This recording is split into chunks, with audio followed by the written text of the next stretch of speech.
Hello student, আমি তোমাদের Soumya ma'am. যারা যারা ব্যাংকিং এক্সপিরিয়েন্স রয়েছে তোমাদের জন্য আগামীকাল পরশু খুব ইম্পর্টেন্ট ডেট। আগামীকাল এসবিআই ক্লার্কের মেন্সের এক্সাম, আগামী পরশু এবং তার পরের দিন আইবিপিএস পিও তার প্রিলিমসের এক্সাম। তো বেস্ট অফ লাক, খুব ভালো করে এক্সাম দিও। আর যারা ফ্রেশার্স রয়েছে, যারা এবছর থেকে প্রিপারেশন শুরু করে পরের বছর পরীক্ষা দেবে, তারা একটু দেখে নাও যে পর পরীক্ষাগুলো কিন্তু লাইন দিয়ে আসছে। তো এইরকম পরীক্ষায় যদি তোমরা বসতে চাও এবং তাতে সাকসেসফুল হতে চাও, তোমাদের জন্য প্রিপারেশনটাকে আরেকটু স্ট্রং করতে হবে। তার জন্যই ব্যাংক ফাউন্ডেশন ব্যাচটা রয়েছে, যেটা 1 ডিসেম্বর থেকে স্টার্ট হচ্ছে।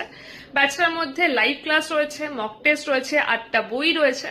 আর সব থেকে বড় কথা, আজকে যদি জয়েন করে যাও, Y268 কোডটা ইউজ করলে সেটা 1 বছরের প্রাইসে 2 বছরের জন্য পেয়ে যাবে, মানে ডাবল ভ্যালিডিটিও রয়েছে। যদি কোনো ডাউট হয় ডিরেক্টলি আমার সাথে কথা বলে নিও 8013908272।